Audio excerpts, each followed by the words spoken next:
தாவைக்க முறையீடு தொடர்பாக நாளை பிற்பகல் விசாரணை தொடங்கும் என தாவைக்கவின் துணை பொதுச் செயலாளர் நிர்மல்குமார் செய்தியாளரிடம் தெரிவித்த அந்த காட்சிகளை நாம் பார்த்தோம். இது பற்றிய மேலும் விவரங்களை எமது செய்தியாளர் கிருஷ்ணமூர்த்தி விவரிக்க கேட்கலாம். வணக்கம் கிருஷ்ணமூர்த்தி, விவரம்.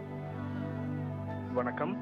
கரூரில் நடந்த விஜய் பிரச்சாரத்தின் போது கூட்ட நெரிசலில் சிக்கி 39 பேர் பலியான விவகாரம் தொடர்பாக தற்போது சென்னை உயர்நீதிமன்ற மதுரை கிளையில் இருக்கக்கூடிய அமர்வில் நாளைய தினம் பிற்பகல் 2:15 மணிக்கு இது தொடர்பான விசாரணை எடுத்துக் கொள்ளப்படும் என்று தற்போது நீதிபதி தண்டபாணி தெரிவித்திருக்கிறார்.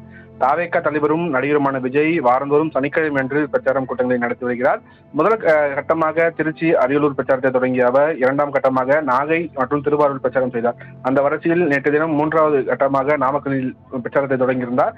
இந்த பிரச்சாரத்தின் முடிவில் கூட்ட நெரிசலில் சிக்கி 39 பேருக்கு அதிகமாக பலியானதாக தகவல் தெரியாதது. மேலும் பலர் காயமடைந்து மருத்துவமனையில் சிகிச்சை பெற்று வருவதாக தெரிவிக்கப்பட்டது.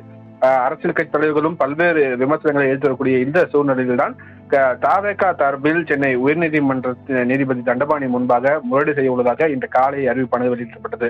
சென்னை பசுமை வழிச்சாலை இருக்கக்கூடிய நீதிபதியின் இல்லத்தில் இன்று காலை தற்போது நீதிபதி தண்டபாணி முன்பாக தாவேக தரப்பு வழக்கறிஞர் அறிவழகன் உள்ளிட்டோர் அவசர முறையீடு செய்திருக்கிறார்கள். இந்த விவகாரம் தொடர்பாக சென்னை உயர்நீதிமன்றம் தாமாக முன்வந்து விசாரணைக்கு எடுத்துக்கொள்ள வேண்டும் எனவும், சிசிடிவி உள்ளிட்ட ஆவணங்களை பாதுகாக்க உத்தரவிட வேண்டும் எனவும், தேவைப்பட்டால் சிபிஐ விசாரணை வேண்டும் என்றும் அவர்கள் தரப்பில் கோரிக்கையானது வைக்கப்பட்டிருந்தது. இந்த நிலையில் தற்போது நீதிபதி முன்பாக இந்த முறையீடை வழக்கறிஞர் அறிவழகன் தெரிவித்திருக்கின்றார்.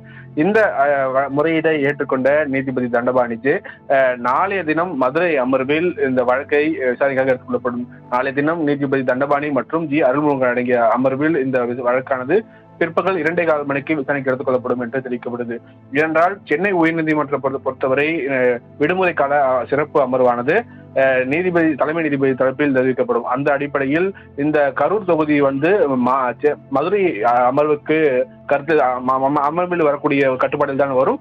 எனவே மதுரை அமர்வில் விடுமுறை கால சிறப்பு அமர்வில் நீதிபதியாக தண்டபாணி மற்றும் அருள்முகத்தை வழக்குகளை விசாரிக்க இருக்கிறார்கள்.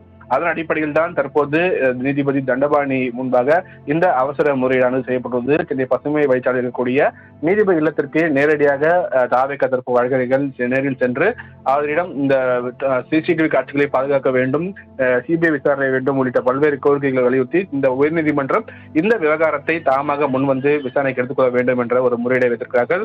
இந்த முறையீடை ஏற்றுக்கொண்டுதான் நாளை பிற்பகல் சென்னை உயர்நீதிமன்ற மதுரை அமர்வில் 2:15 மணிக்கு இந்த வழக்கு விசாரணைக்காக எடுத்துக்கொள்ளப்படும் என்பது தற்போது அதிகாரப்பூர்வமாக தெரிய வந்துள்ளது. சொல்லமே.